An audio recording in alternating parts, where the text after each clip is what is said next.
আগের দিন আমরা লাস্ট ধারকের সঞ্চিত শক্তি বলে একটা টার্ম পড়ছিলাম যে ধারকের মধ্যে কতখানি শক্তি সঞ্চিত থাকে। ওটার প্রুফটা আমি দেখাই নাই।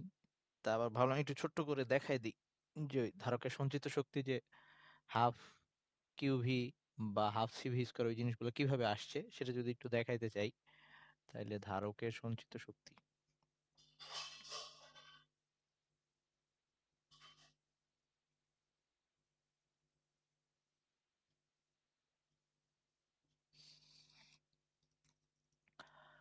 ধারকের সঞ্চিত শক্তির জন্য যদি এটা একটা ধারক তো এরকম ২ টা পাত নিয়ে ২ টা ধাতব পাত যার সাথে আমরা ব্যাটারি এড করে দেই। আর আস্তে, আস্তে এখানে গিয়ে চার্জ জমা হয়। এই পাতটা পজিটিভ হয়ে যাবে, এই পাতটা নেগেটিভ হয়ে যাবে। তার মানে এই সাইডে প্লাস কিউ পরিমাণ চার্জ, এই সাইডে মাইনাস কিউ পরিমাণ চার্জ জমা হবে। এটা যদি বিভব পার্থক্য ভি হয় ব্যাটারি, একটা সময় গিয়ে এই ২ পাতের বিভব পার্থক্য ভি হয়ে যাবে। আর এইখানে বলরেখা থাকবে প্লাস থেকে মাইনাসের দিকে। এরকম একটা অবস্থা। তো এইখানে কতখানি সঞ্চিত শক্তি জমা হয়েছে সেটা যদি বের করতে চাই, আমাদের শক্তিটা কাজের সমান হবে। কতখানি কাজ হইছে? এইখানে এই ২ পাতের বিভব পার্থক্য ভি বানাইতে কিউ পরিমাণ চার্জ দিছি আমরা। তো আমরা কতখানি কাজ হয়েছে সেটা বের করলে অ্যাকচুয়ালি সঞ্চিত শক্তি বের করা যাবে। তো শক্তিকে যদি আমরা ওই ইউ দিয়ে দেখাই, আমি ইউ দিয়ে দেখাইছিলাম। তো ইউ সমান, সমান হচ্ছে কাজ ডাব্লিউ আরকি। কতখানি কাজ হইলো। তো ডাব্লিউ সমান, সমান ছিল আবার ভি কিউ। ওকে? এরকম ছিল ভি কিউ। তো এই ভিটাকে আমি ওয়ালাইকুম আসসালাম। ভি প্রাইম দিয়ে দেখাইলাম। ওকে? ভি প্রাইম দিয়ে কেন দেখাইলাম? আচ্ছা ইয়ে ভি প্রাইম না আমি এটাকে এভাবে লিখতেছি। V average. Okay? Average into Q. এটার ব্যাখ্যা বলতেছি। যে আমরা এইখানে যে কাজটা করছি সেই কাজটা ভিটা এই পাতের ২ প্রান্তের বিভব পার্থক্য শুরুতেই কিন্তু ভি বানায় ফেলিনি। মানে ফার্স্টে 0 ছিল। 0 থেকে আস্তে, আস্তে বাড়তে, বাড়তে ভি পর্যন্ত হইছে। ১ম এ একটু, একটু করে চার্জ জমা হইছে। তারপরে 0 থেকে বাড়তে, বাড়তে ভি পর্যন্ত হইছে। ওকে? তাইলে এজন্য আমরা ওই 0 যেহেতু চেঞ্জ হইছে বিভবটা, তো ওই সরাসরি ভি কিউ না দিয়ে ওখানে ভি এভারেজ নিচ্ছি। এইটুক সবাই বুঝছিস নাকি আগে এইটুকু বল। যে আমি ওখানে এই ২ পাতের বিভব পার্থক্য একদম সরাসরি ১ম এই ভি হয় নাই। আস্তে, আস্তে এখানে চার্জ গেছে। ১ম এ 0 ছিল। আস্তে, আস্তে চার্জ গিয়ে পুরাটা ভি বিভব পার্থক্য আসছে। এজন্য ওখানে আমরা ভি এভারেজ নিছি যে 0 থেকে ভি পর্যন্ত হইছে ওইটার এভারেজটা নিবো। তাইলে এখানে এরকম আসতেছে এভারেজ কত? একদম শুরুতে ২ প্রান্তের বিভব পার্থক্য ০ ছিল। আই মিন যখন কোন চার্জ এখানে জমা হয় নাই। তো 0 আর শেষে হইছে ভি আর 0 আর ভি এর গড় হচ্ছে I mean 0 plus V divided by 2 এটা হচ্ছে গড় বিভব নিলাম ইনটু গড় বিভব পার্থক্য ইনটু কিউ। তার মানে এখান থেকে আসতেছে হাফ কিউ ভি। এটা হচ্ছে ধারকের সঞ্চিত শক্তি। এটাকে ডাব্লিউ দিয়েও দেখানো যায়, ভি দিয়েও দেখানো যায়। ওকে? এটুকু বুঝছিস সবাই?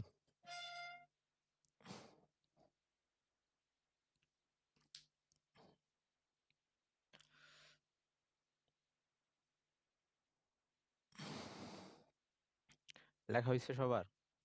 আচ্ছা তারপর ওইটাকেই হাফ কিউ ওকে তারপর ওই হাফ কিউ ভি কেই আমরা ওই বলছিলাম যে একবার এই যে কিউ ইকুয়ালস টু যেহেতু সি ইকুয়ালস টু ছিল কিউ বাই ভি এটা ছিল ধারকত্ব। তো একবার ওই কিউ এর জায়গায় বসাই দিছিলাম সিভি। তো তখন এটা আসছিল হাফ সিভি স্কয়ার। আরেকবার হাফ কিউ ঠিক রাখছিলাম। ভি এর জায়গায় বসাই দিছিলাম কিউ বাই সি। তখন এটা আসছিল half Q square by C. Okay? তো এই হচ্ছে ধারকত্বর অ্যাকচুয়ালি মেইন বেসিকটা। মানে ধারকত্বের সঞ্চিত শক্তির জন্য। তো এইটার এককটা মেইনলি ফ্যারাডে দিয়ে কখনো বলা থাকে। মানে ধারকের ধারকত্ব হচ্ছে ফ্যারাডে। এই সঞ্চিত শক্তিটা হচ্ছে সবসময় আ জুলেই নিতে হয়। শক্তি যেহেতু জুলে। তো কখনো আবার ওই কিলো জুল, মিলি জুল এরকম জুলের ওই ছোট বড় গুণিতকগুলা দিয়েও করা থাকতে পারে। তবে জিনিস একই। ওকে? আচ্ছা, এর পরের টপিকে আমরা চলে যাই যে আমরা দৈনন্দিন জীবনে কোথায়, কোথায় আ স্থির বিদ্যুৎ ইউজ করতেছি এরকম কিছু উদাহরণ। ১ম হচ্ছে ফটোকপি মেশিন, তারপর হচ্ছে ভ্যান্ডিগ্রাফ মেশিন, দেন ওই আ ট্রাকের ক্ষেত্রে জানা যেগুলা আমি এমনি নরমাল মানে ভিডিও না দেখায় বলব সেগুলা আগে আমি বলে যাচ্ছি। আর যেগুলা ভিডিও দেখায়, দেখায় বলতে হবে সেগুলা আমি ভিডিও দেখাই বলব। আচ্ছা, ১ম এ এরকম একটা বলতেছি সেটা হচ্ছে যে আমাদের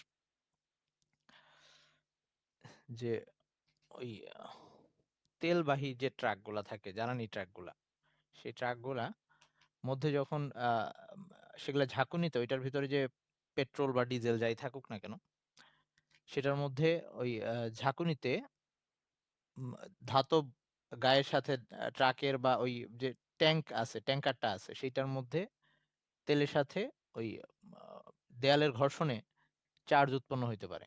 এবং সেই চার্জ অনেক বেশি মানের চার্জ হইলে তখন সেটা আমরা জানি যে কোথাও চার্জ জমা হইলে ভূমির কাজ কি ছিল? আচ্ছা, স্থির বিদ্যুতের ব্যবহার। স্থির বিদ্যুৎ।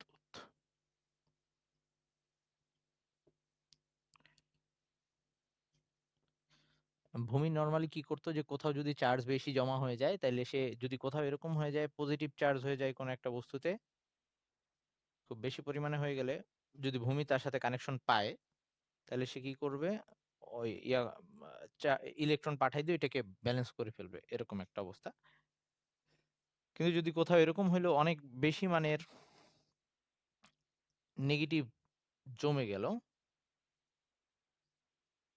এবং সেটা মানে ভূমিতে যাওয়ার জন্য সরাসরি কানেকশন নাই। কিন্তু আ মা স যদি ওইটা বেশি হয়ে যায়, নেগেটিভ হয়ে যায় তখন কি হয়? চার্জ লাফ দিয়ে ভূমিতে চলে আসতে পারে। মানে বায়ুর মধ্যে দিয়ে চলে আসতে পারে। তো তখন একটা স্পার্ক হয়। ইলেকট্রন যখন লাফ দিয়ে ভূমিতে আসে তখন স্পার্ক হয়। তো এই স্পার্কটা হইলে তাইলে এরকম হইতে পারে তেলের যে ট্যাঙ্কার সেই ক্ষেত্রে ওই আ ট্রাকের মধ্যে যদি এরকম চার্জ হয়ে যায়, সেই চার্জগুলা ভূমিতে আসার জন্য যদি জাম্প করে তাইলে তখন স্পার্ক হইতে পারে। যেটা আমরা হঠাৎ করে সুইচ অফ করলে আমরা দেখি। আমরা যখন ওই যে বর্তনী বিচ্ছিন্ন করি, সুইচ যখন হঠাৎ করে অফ করে দেই, স্পার্ক বেরিয়ে আসে। মানে হচ্ছে ওই ব্যাপারটা কিরকম হয়? যে আমরা তো জানি যে বিদ্যুৎ যখন প্রবাহ হয় তখন এর মধ্যে দিয়ে ইলেকট্রন প্রবাহিত হইতে থাকে। তো আমরা যখন এরকম চার্জ করে আনি, আই মিন তারটার কানেকশনটা খুলে দেই, তখন এইখানে যে ইলেকট্রন গুলা চলে আসছে, ইলেকট্রন কখনো জমা থাকতে পারে না একটা জায়গায়। কারণ জানি যে ইলেকট্রন ইলেকট্রনকে বিকর্ষণ করে। তো এই চার্জ গুলা তখন লাফ দিয়ে ভূমিতে যাওয়ার চেষ্টা করে। ওকে? তো তখন ওই যে আমরা স্পার্ক দেখি। তো এইখানেও একই অবস্থা হয়। তাইলে এই ক্ষেত্রে যদি স্পার্ক হয় তখন আবার ওই যেহেতু ওগুলা এমনিতেই আ দাহ্য পদার্থ, সো আগুন ধরে যাইতে পারে। এই কারণে এই ট্রাকগুলার পেছনে বা যেকোনো একটা সাইডে এরকম ধাতব একটা শিকল, এরকম ধাতব শিকল মাটিতে বা রাস্তার মধ্যে একদম ছেঁচড়ে যেতে থাকে। মানে টাচ করতে থাকে যাতে যদি কোন চার্জ হয়েই থাকে সেই চার্জটা যাতে লাফ দিয়ে যাওয়ার দরকার না পড়ে, ওই ইসের মধ্যে দিয়েই চলে যাইতে পারে। ধাতব শিকলের মধ্যে দিয়ে যেতে পারে। এটা একটা। তারপরে হচ্ছে আমাদের আ নরমালি যে ইসের ক্ষেত্রে ওই বিভিন্ন ইলেকট্রনিক্স যন্ত্রপাতি সেসবের ক্ষেত্রেও এরকম চার্জিত হয়ে যাওয়ার যদি চান্স থাকে, এই কারণে আমরা এসব ক্ষেত্রে ভূ-সংযোগ দিয়ে থাকি। মানে আর্থিং করা থাকে। আমরা এটা অবশ্য জলবিদ্যুতের মধ্যে পড়ছিলাম। আ আর্থিং করে দিলে যেটা হয় যে কোনো একটা আ যন্ত্র যদি বিদ্যুতায়িত হয়ে যায়, কোনো কারণে এটার মধ্যে চার্জ চলে আসে, তাহলে সেই চার্জটা যাতে ভূমিতে চলে যাইতে থাকে, ভূমিতে চলে যাইতে পারে। তার মানে প্রত্যেকটা বাসাবাড়িতেই এরকম যখন বিল্ডিং কনস্ট্রাকশন করা হইছে তখনই ওরকম আ যত ভিতরে বিদ্যুৎ সংযোগ দেওয়া হইছে একটা আলাদা করে লাইন থাকে। যে লাইনের মাধ্যমে আ ওই ওই কোনো যদি যন্ত্র চার্জিত হয়ে যায়, সেই চার্জ গুলা যাতে ভূমিতে চলে যাইতে পারে। যেটাকে আমরা আর্থিং বলি। আমাদের ওই 3 পিন প্লাগ গুলার ৩ নাম্বার যে পিনটা থাকে ওখানে যে ৩ টা পিন, একটা তো হচ্ছে ওই আমরা জানি ওই যে আ কারেন্ট নিয়ে আসা, কারেন্ট নিয়ে যাওয়া। ওই লিভিং তার ছিল, আরেকটা ছিল নিউট্রাল তার এরকম ছিল। ওটা ছাড়া যে ৩ নাম্বার আরেকটা পিন থাকে, যে পিনটার কাজ হচ্ছে ওই আর্থিং এর কাজ করা। এটা নিয়ে আমরা ওই জলবিদ্যুতে আবার দেখব। দেখছিও বোধহয় আমরা। আচ্ছা, ওকে। এবার আসি ওই উম আ থান্ডারিং যখন হয়। বা বজ্রপাত যখন হয় তখন যে জিনিসটা হয় আমরা এটা জানি যে মেঘ মেঘের মধ্যে চার্জিত হয়ে গেলে মেঘের ঘষার ফলে মেঘগুলা কখনো কখনো এরকম চার্জিত হয়ে যেতে পারে। সো এই যে কোনোটা পজিটিভ কোনোটা নেগেটিভ এরকম হইলে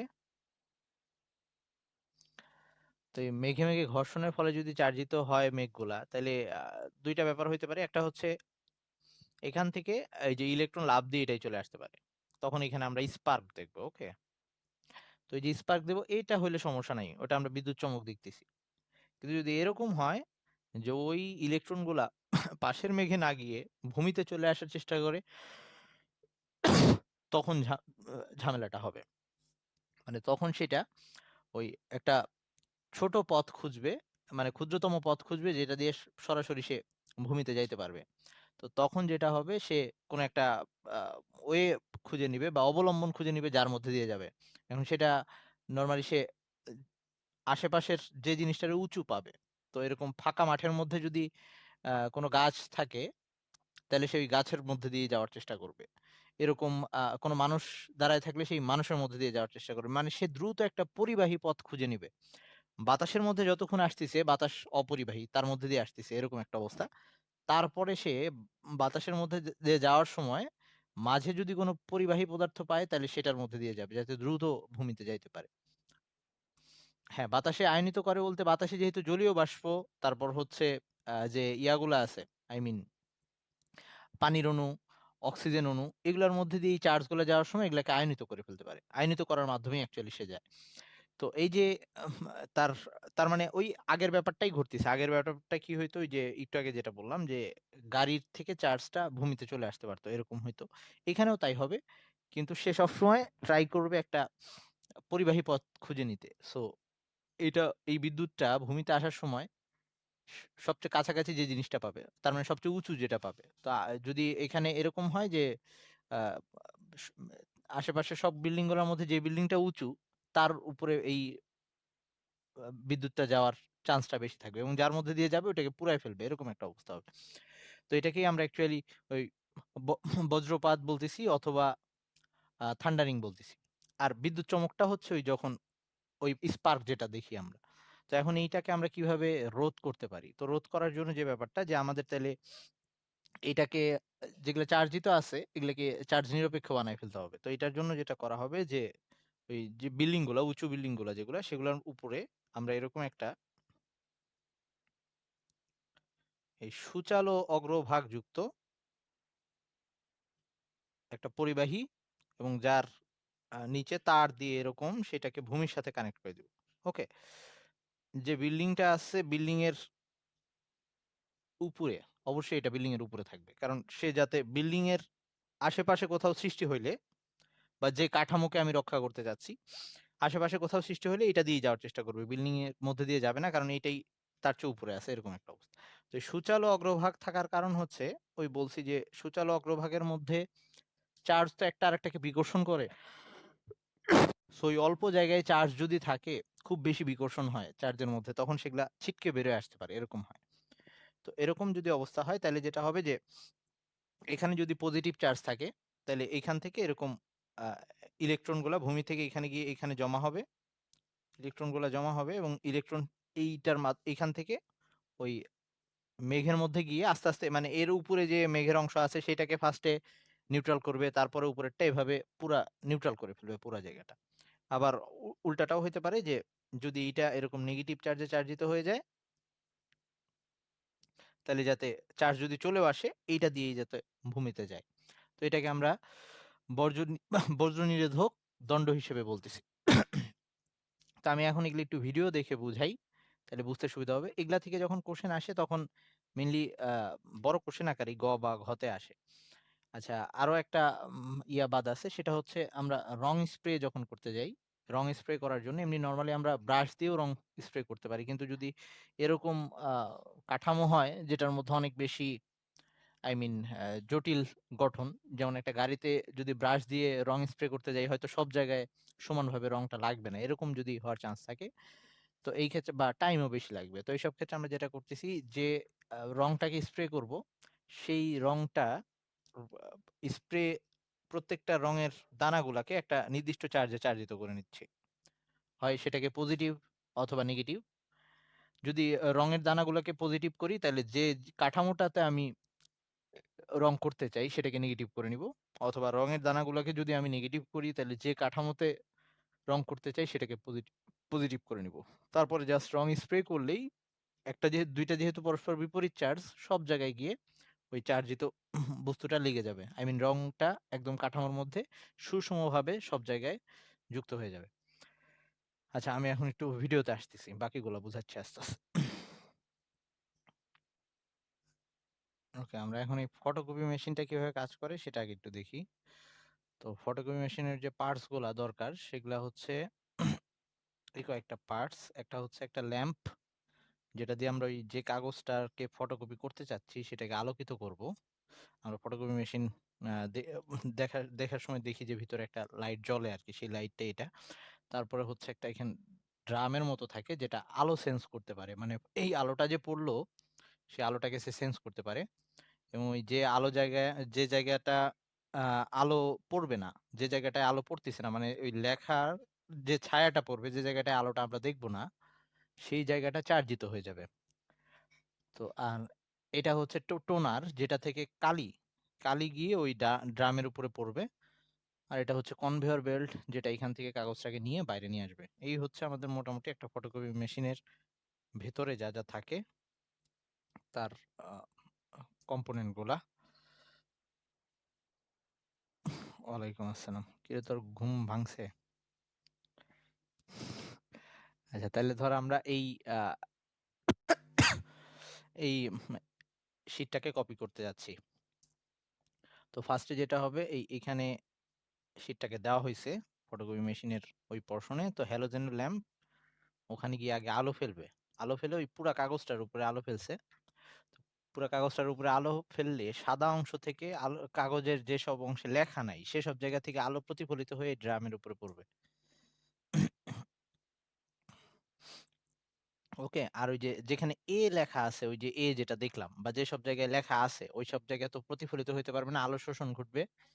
তো ওই সব জায়গা থেকে কোনো আলো আসবে না ড্রামের উপরে। ওকে, তার মানে ড্রামের ওই পর্শনটা অন্ধকার হয়ে থাকবে।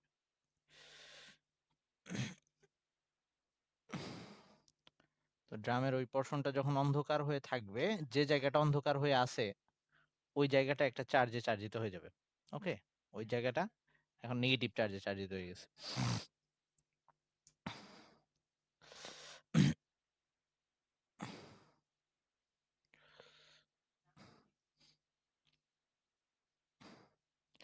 এখন এই ড্রামটা ঘুরে যখন এটা ভিতরকার মেথড, এগুলা তোদের দরকার নাই।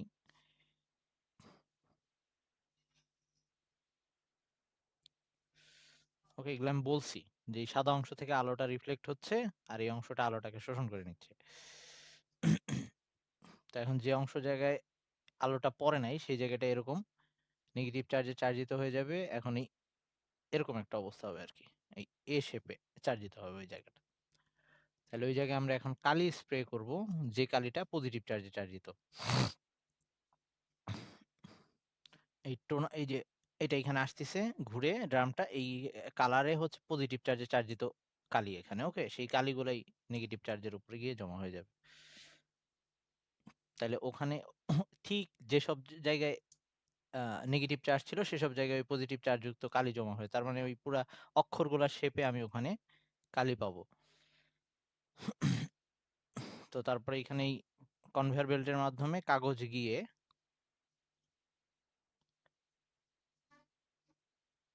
ওই কাগজের মধ্যেই ছাপটা চলে যাবে, কালির ছাপটা, এবং সেটা বের হয়ে আসার আগে এখানে আরেকবার প্রেস করে যাতে কালিটা বসে যায় এবং একটু তাপ দিয়ে শুকায় তারপরে বাইরে চলে আসতেছে। তো এই ফাইনাল কপিতে আমরা সেই মেইন কাগজের যে প্রতিলিপি সেটাই পাচ্ছি। আচ্ছা, এটা ছিল আমাদের ফটোকপি মেশিনের কাজ। এরপরে আসি ভ্যান্ডিগ্রাফ মেশিন। ভ্যান্ডিগ্রাফ, না এরকম কিছু না, যে কোনো কালারেই হইতে পারে। আহ ভ্যান্ডিগ্রাফ মেশিন দেখাবো তাই না? ভ্যান্ডিগ্রাফ মেশিনটা গেল কই? আচ্ছা ওয়েট, এটা মেবি ইয়াতে রাখছি।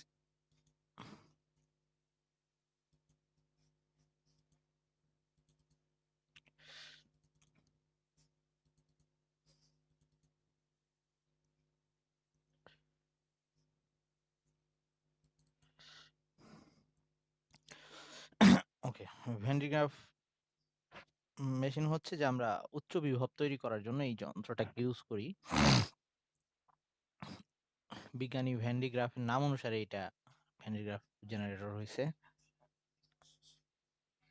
এটার মধ্যে যেটা একটা ধাতব গোলক, যেটাকে আমরা পজিটিভ চার্জে চার্জিত করে ফেলি। তো এটা কিভাবে কাজ করতেছে এটা একটু দেখি। এটার মধ্যে হচ্ছে একটা কনভেয়ার বেল্ট, এখানে একটা রাবারের বেল্ট আছে, এখানে একটা উচ্চ বিভব উৎস, আর এটা একটা মোটর।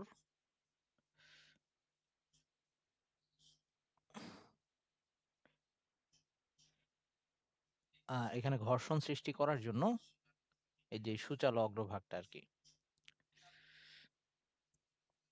এই বেল্টটা হচ্ছে রাবারের বেল্ট। তো এই মোটরটা ঘুরলে রাবারের বেল্টটা যখন ঘুরবে, আর এটা হচ্ছে উচ্চ বিভব উৎস, এটা থেকে পজিটিভ চার্জ গিয়ে এই এটার উপরের পর্শনে আরেকটা এরকম ধাতব সংযোগ দেওয়া আছে, যাতে এটা দিয়ে ওই গোলকটার মধ্যে চার্জ চলে যাইতে পারে।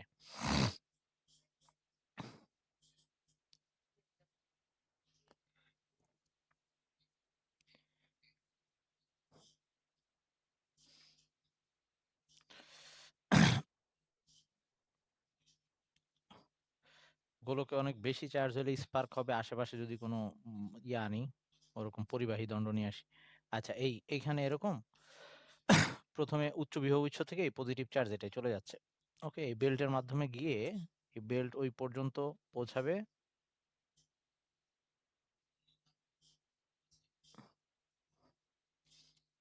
এখানে আসার পরে আবার এই এই পোর্শন দিয়ে পজিটিভ চার্জগুলো পুরো গোলকের পৃষ্ঠে গিয়ে ছড়ায় পড়বে।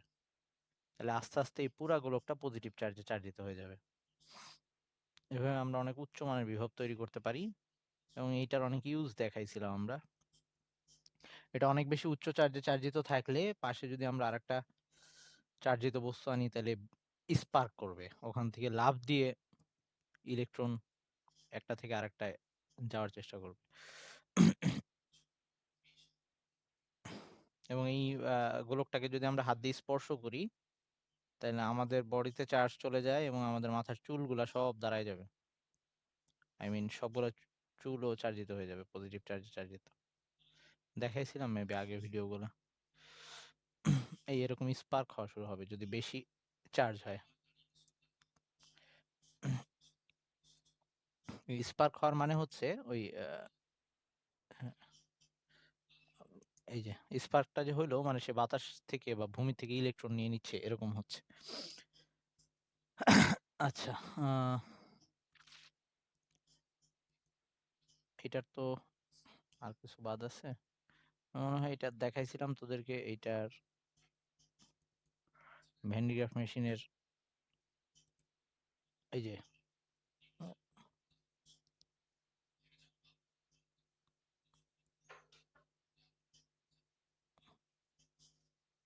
তড়িৎ বলরেখা দেখানোর জন্য আমি এটা দেখাইছিলাম।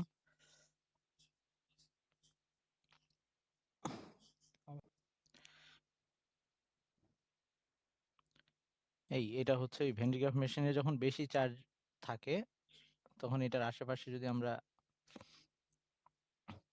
আরেকটা চার্জিত গোলক নিয়ে আসি, এই স্পার্ক হয়ে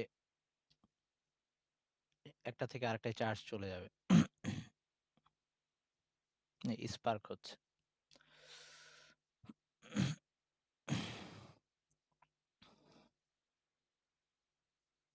এবং একই সাথে যেহেতু সব পুরাটা পজিটিভ চার্জে চার্জিত থাকে, যখন এখানে সব পুরাটা পজিটিভ চার্জে চার্জিত হয়ে যাবে, এটার সাথে যে আমি এখানে তুলা বা ওই যে রেশম এই জাতীয় কিছু ঝুলাই দিলে, সবগুলা যেহেতু পজিটিভ চার্জে চার্জিত হয়ে যাবে, সবাই এরকম দূরে দূরে থাকবে। ওকে, তার মানে এটা দিয়ে আরেকটা জিনিস ডিটেক্ট করা যায়, সেটা হচ্ছে আমরা জানি যে পজিটিভ চার্জ থেকে, পজিটিভ চার্জযুক্ত বস্তু থেকে বলরেখার বের হয়ে আসে, এইরকম ডিরেকশনে আমরা আঁকছিলাম, ডিরেকশনটা এরকম হয়। আর এই মানুষের ক্ষেত্রে এই অবস্থা দাঁড়াবে। চুলগুলা এরকম ছড়ায় পড়বে এইটাকে টাচ করলে।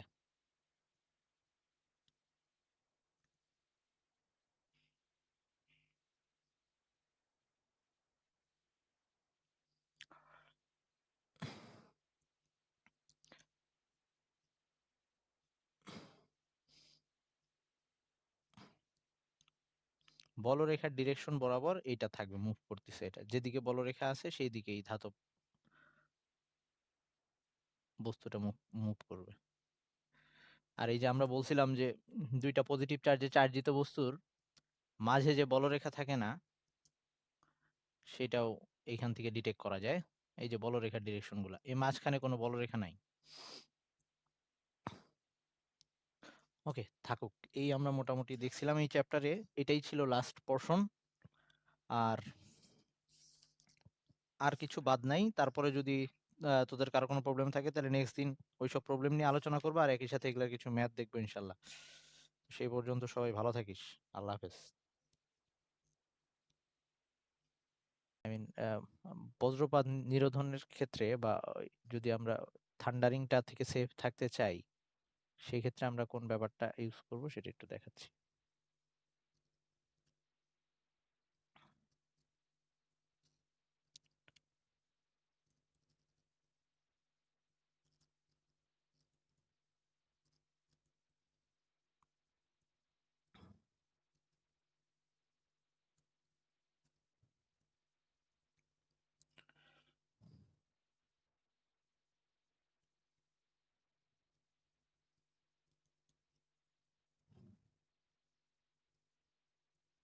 আমরা এই ক্ষেত্রে কোন একটা ইসের ক্ষেত্রে, ধর বজ্রপাতের ক্ষেত্রে অ্যাকচুয়ালি কি হয় যে মেঘে মেঘে ঘর্ষণের ফলে মেঘের মধ্যে চার্জ সৃষ্টি হয়। তো সেই ক্ষেত্রে দুইটা কাহিনী হইতে পারে, যে একটা চার্জ, একটা মেঘ থেকে, মেঘের খণ্ড থেকে আরেকটা মেঘের মধ্যে চার্জ লাফ দিয়ে স্থানান্তরিত হয়ে যাইতে পারে। সেই ক্ষেত্রে শুধু আমরা বিদ্যুৎ চমক দেখবো, ওরকম কোনো আমাদের কোনো সমস্যা হবে না।